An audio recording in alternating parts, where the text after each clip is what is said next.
साल 2014 में नरेंद्र मोदी के जीवन पर एक पुस्तक लिखी गई। पुस्तक का नाम था मोदीनामा। उस किताब को लिखने वाली लेखिका का नाम है मधु पूर्णिमा किश्वर। आगे बात करने से पहले कन्हैया कुमार का एक ट्वीट देखिए और मधु पूर्णिमा नाम याद रखिएगा, क्योंकि यह बड़ा महत्वपूर्ण है। कन्हैया कुमार लिखते हैं कि एपिस्टीन फाइल का इंडियन वर्जन सामने आया है। सरेंडर जी की आत्मकथा लिखने वाली महिला ने अवतारी पुरुष को वैभिचारी पुरुष बचाया है। यह वो सच है जिसे किताब में छुपा लिया गया था। हम क्या चाहते, आजादी, एपिस्टीन गैंग से आजादी। यह कन्हैया कुमार का ट्वीट था। इसके बाद आम आदमी पार्टी अपने सोशल मीडिया पर आकर लिखती है कि देश के प्रधानमंत्री पर शोषण के गंभीर आरोप लग रहे हैं। यह आरोप लगाने वाला कोई और नहीं बल्कि उनकी बायोग्राफी लिखने वाली एक महिला है। इसी बीच सुब्रमण्यम स्वामी का एक वीडियो सामने आता है और स्वामी कभी नरेंद्र मोदी के करीबी लोगों में रहे हैं और भारतीय जनता पार्टी से नजदीकी मामला रहा है। स्वामी अपने उस वीडियो में कहते हैं कि 2-3 महिलाओं को तो मैं ऐसे जानता हूं जो सोकर सांसद बनी है और आरोप सीधे तौर पर प्रधानमंत्री नरेंद्र मोदी के ऊपर लगाते हैं। नरेंद्र मोदी के ऊपर पुस्तक लिखने वाली महिला मानसी सोनी नाम की लड़की का भी जिक्र करती हैं और मानसी सोनी नाम की उस लड़की के बारे में स्वामी सालों पहले एक इंटरव्यू में कहते हैं कि उसे कैद करके नरेंद्र मोदी ने रखा था और अब यह सारा मामला एक साथ सोशल मीडिया पर चर्चा का विषय बना हुआ है। अगर इन तमाम चीजों में से किसी के पास कोई सबूत नहीं है तो निश्चित तौर पर यह प्रधानमंत्री की गरिमा को ठेस पहुंचाने वाला है। लेकिन स्वामी सालों से यह सब कुछ बोल रहे हैं और उनके ऊपर कोई कार्रवाई नहीं हुई है, तो इसको लेकर के भी सोशल मीडिया पर तमाम प्रश्न घूम रहे हैं। सारी कहानी आपको बताएंगे और अंत में मानसी सोनी लड़की को लेकर के नरेंद्र मोदी के ऊपर कितने गंभीर आरोप एक वक्त पर लगे थे वो कहानी बताएंगे, जिसे सुनकर शायद आप भी कुछ देर के लिए सन्न हो जाएं। आगे बातचीत करने से पहले हमारा नमस्कार स्वीकार करिए। हमारा नाम मोहित कुमार सिंह है। सबसे पहले कहानी मानसी सोनी और नरेंद्र मोदी के बारे में, जो अलग अलग समयों पर कही जाती रही हैं, आपको वह सुना देते हैं। गुजरात सरकार के अंदर काम करने वाले एक पूर्व आईएएस हैं प्रदीप शर्मा। साल 2004 में उस वक्त पर 27 वर्षीय मानसी सोनी नाम की लड़की को प्रदीप शर्मा ने एक कार्यक्रम के दौरान तत्कालीन मुख्यमंत्री गुजरात के नरेंद्र मोदी से मिलवाया था। और यह कहानी हम बतौर प्रदीप शर्मा ही आपको बता रहे हैं। प्रदीप शर्मा के कई सारे वीडियोज आज भी मौजूद हैं, यूट्यूब पर जाकर के आप देख सकते हैं। नरेंद्र मोदी के ऊपर यह आरोप लगा कि वह मानसी सोनी नाम की उस लड़की से मिलते हैं, इसके बाद उसके पीछे पड़ गए। पूर्व आईएएस प्रदीप शर्मा तो यहां तक कहते हैं कि बाद के दिनों में मानसी सोनी को शायरिया लिखकर भेजा करते थे। वो लिखकर भेजते थे कि आज का मौसम बहुत अच्छा है।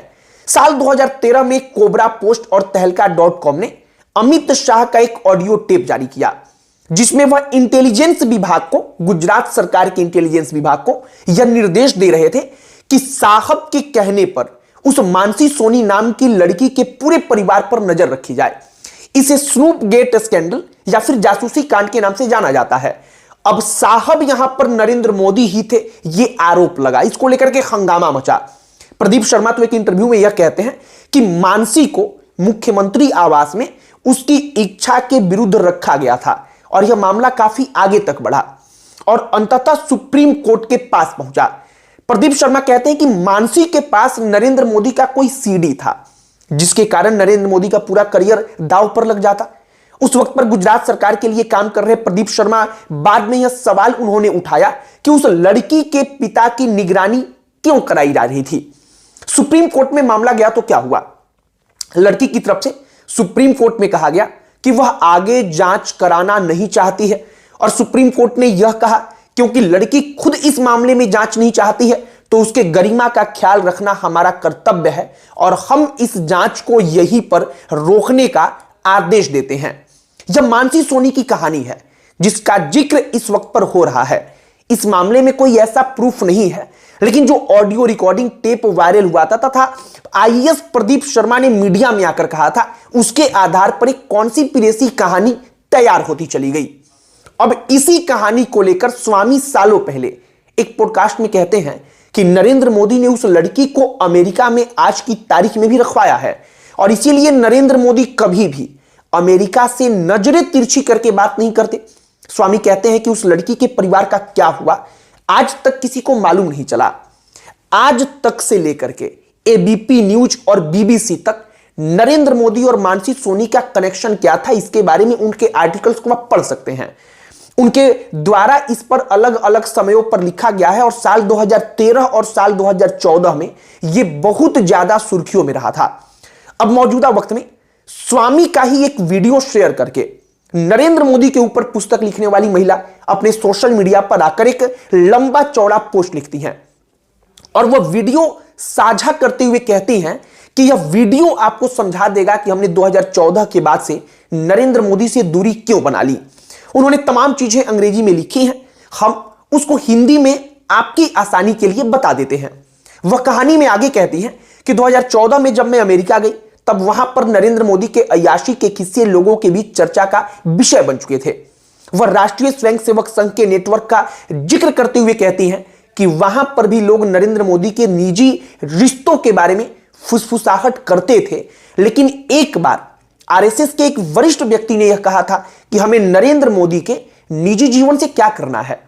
मौजूदा वक्त में यही मामला सोशल मीडिया पर सुर्खियों में है और स्वामी एक्स के ऊपर ट्रेंड कर रहे हैं। वो लेखिका स्वामी और इनके वीडियोज, कई सारी कहानियां सोशल मीडिया पर घूम रहे हैं। फिलहाल मानसी सोनी का जिक्र आया तो आम आदमी पार्टी, कांग्रेस पार्टी, तमाम अलग अलग पार्टियों के नेता टूट पड़े। कई वीडियोस तो ऐसे शेयर किए जा रहे हैं जिसमें नरेंद्र मोदी की पार्टी भारतीय जनता पार्टी का ही इस वक्त पर कोई विधायक है, मंत्री है, जो किसी वक्त पर नरेंद्र मोदी और मानसी सोनी कहानी का जिक्र कर रहा था जब वो व्यक्ति बीजेपी के साथ नहीं था बल्कि बीजेपी के विरोधी पार्टी में हुआ करता था। और उन तमाम वीडियोस को शेयर करके तमाम प्रकार के सवाल उठाए जा रहे हैं।